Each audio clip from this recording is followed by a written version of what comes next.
In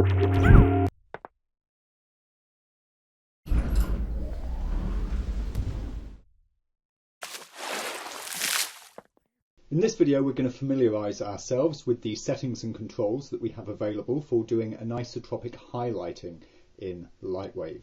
Now, we mentioned this back in Foundations, of course, as a microsurface effect, and we, had a quick view of it there. And I'm also sure that many of you are probably already familiar with it. But just in case that's not so, then we'll give it just a quick once-over. So isotropy of a surface basically just means uniform in different directions. So this highlight that we're seeing on the ball is an isotropic highlight. That is to say that if you imagine yourself at the centre of the highlight here, it's uniform no matter which direction from the centre you travel across the sphere's surface. As such, anisotropy just means non-uniform direction. Now, technically, that could be any kind of non-uniformity or breakup. It could be, splotches of roughness or shininess that are spread about at random.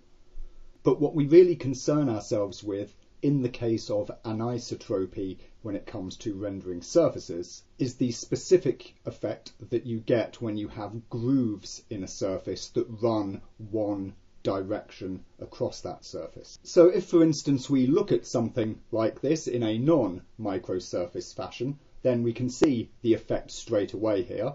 We've got all of these grooves and they're running in one direction across the sphere, but of course not in the other.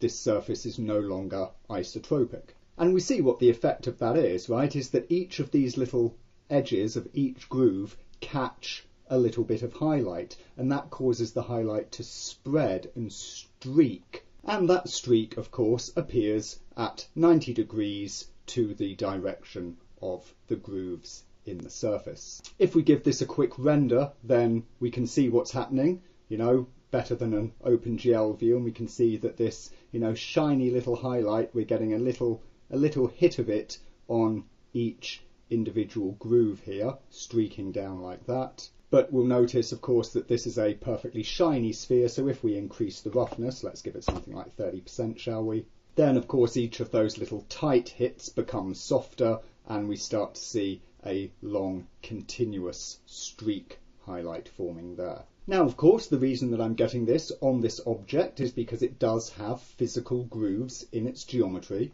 and the renderer is treating that properly and physically, and the light is doing what it would do on such a surface in the real world. However, of course, what we're concerned with when it comes to anisotropic settings in our materials isn't having a large-scale groove effect like this. Although, of course, as we've seen, if your object does have that, then it will behave appropriately.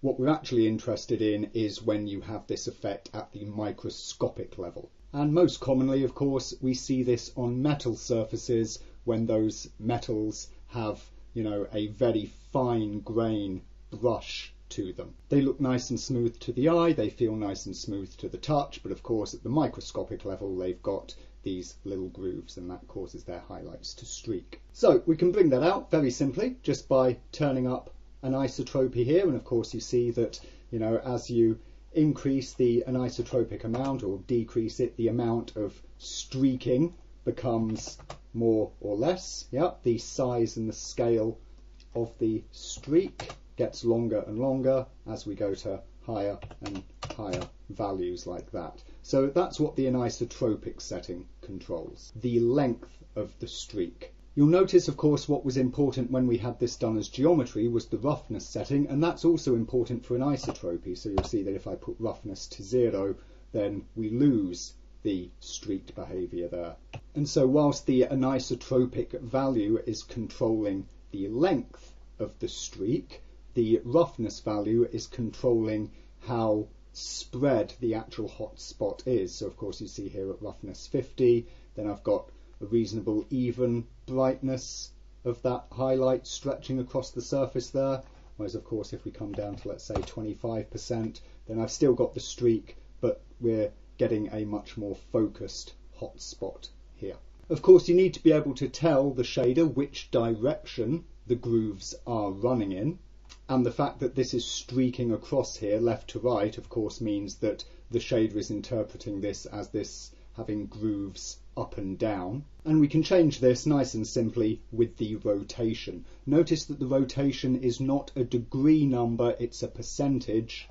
At 100%, that represents a full 360 degree rotation. So you'll notice there is no change there. At 50%, that would indicate a 90 degree rotation. And thus you see that our streak is now oriented this way instead. Now that's great and all, but there is something very important to do with this that I must draw your attention to, and that is that putting on these settings naively, as I have here, is technically wrong. On very simple objects like, spheres and whatnot, then just dialing in the anisotropy like that will indeed work. However, what you actually need to make it operate properly on most objects is a projection node. That's why you'll notice that surfaces that have an anisotropic setting have this projection input. So of course here in the case of our sphere, right, we would most probably want a spherical projection, so we'll grab that, hook its projection to projection, and there we see we can set up our projection options. So of course, you can set the direction of projection, and you can see that this alters the angle of the anisotropy like that. If you were wanting to, you could put in rotation here as well, of course entering it as degrees, and that will change the orientation of the microfacet grooves, as well as of course just using the standard old rotation input that you have there. Now of course, as I said, this projection becomes much more important on more complex objects. So for instance here we have this pipe type object. Right now it is just a cylinder that has been bent. What is it? Who knows? Maybe it's a tap for some sort of architectural visualization, or perhaps it's some piece of a vehicle, whatever.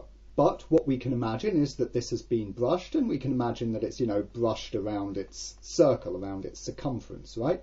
To give us a nice long streaky highlight along its length. We can see that trying to use an isotropic on this without a projection node is giving us weird and wrong effect. And obviously any of the standard projections like cylindrical or cubic or whatnot are not going to work for it. Whilst this is indeed a cylinder, it is bent, so its cylindrical shape is not aligned to any axis. However, if we take a look at it in Modeler, then we can see that what we've created for it is a UV map, right? And as we see, it's UV going up there on the U direction. Yep, that is of course running along the length of the thing here. As such, we're able to do proper anisotropic projection for objects of this nature via a UV map. So we just grab a UV projection node, we hook that in, it's wrong, but then we select the correct texture map like this, and we see that we can get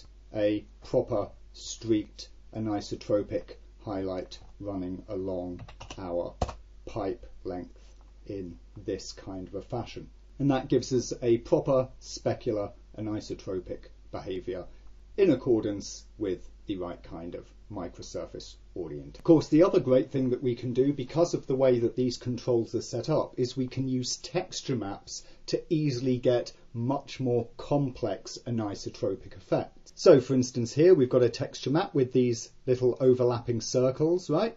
And you'll see that what we've got drawn is a gradient from white through to black, and that gradient is circular around a point here. Of course, white is equal to 1, black is equal to 0. So if we take the luma of this and plug it into rotation, that'll draw a gradient of 0 rotation through to 100% or 360 degrees of rotation.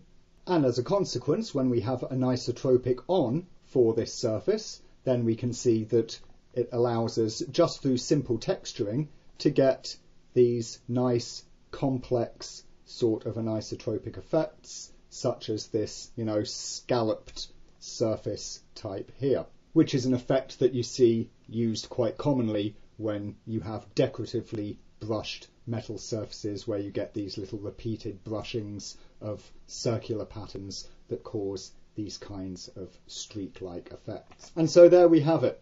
That is anisotropic highlighting in Lightwave, the various settings and controls that we have for it. how we can use those really easily to create much more complex anisotropic effects, and of course the important point of making sure that we use the correct type of projection such that we're able to tell the shader the direction that we imagine the grooves or the brushing is travelling in on a given surface.